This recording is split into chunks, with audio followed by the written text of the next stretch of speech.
In the small, humble village of Silent Vale, nestled between rolling green hills and a murmuring brook, life moved to the rhythm of nature.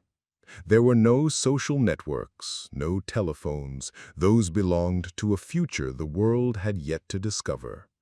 And yet, among the younger ones, a strange custom had quietly taken root, spreading like an unspoken fever. In nearly every home stood a box of shadows. They were carved from dark polished wood, with a smooth, opaque crystal set into the front. At the touch of a hand, the crystal came alive, spilling endless streams of enchanted visions. Forests where rivers flowed with chocolate, knights who felled dragons in a single strike, floating cities that drifted among the clouds. The images were dazzling, magical, and above all, effortless. They demanded nothing but gazes. Among all the children, Joe was the most devoted. Once a boy of easy laughter and perpetually scraped knees, he now rarely stepped outside. Invitations from friends to swim in the brook went unanswered. His father's call to learn wood carving, his mother's plea for help in the garden, all were ignored. The real world, with its imperfections and challenges, had lost its colors against the constant glow of the box of shadows. Over time, subtle changes crept into Joe.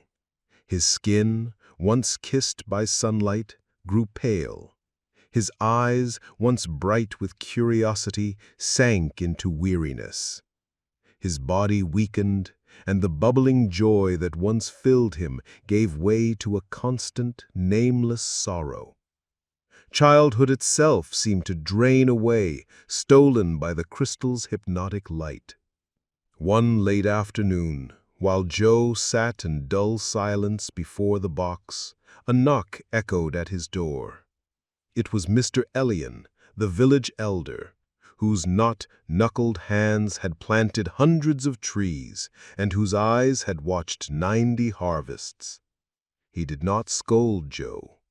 He simply sat beside him, and with a voice as calm as the stream outside, began to tell a story. "Long, long ago," he said softly, "there lived a boy named Leo. He too had a box like yours, and he too fell in love with the shadows it showed. He traded the warmth of the sun for the cold glow of the crystal, the taste of ripe orchard fruit for banquets he could never touch. He stopped running, stopped leaping, stopped feeling the wind against his face."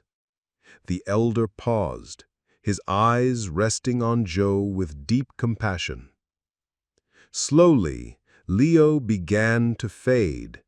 First the strength in his arms, then the color in his cheeks. At last his dreams and his very will to live wilted like a flower denied water. Too late, he discovered that the shadows could never warm him, never feed him, never make him truly smile. "Bad habits, Joe," the elder whispered gently, "are like silent thieves. At first, they steal only our time. But if we let them stay, they will steal our strength, our joy, and even our hope." The old man's words struck Joe's heart in a way his parents' calls never had. He looked at his own pale, trembling hands, then at the window, where the afternoon sun painted the sky in gold. For the first time in months, he longed to step outside. With a firm gesture, Joe rose to his feet and draped a cloth over the box of shadows. The next day, when his friends called, he ran to meet them. The brook's water was icy, yet it revived him. He helped his mother in the garden and breathed in the scent of wet earth. He joined his father in the workshop, and though his hands fumbled, he felt the deep satisfaction of shaping something real. The change was not sudden, but steady. Each day spent running through the fields, each skill learned at his father's side, each burst of laughter shared with family and friends, life began to return to him. Strength flowed back into his muscles. Color bloomed once more in his face, and joy lit up his eyes.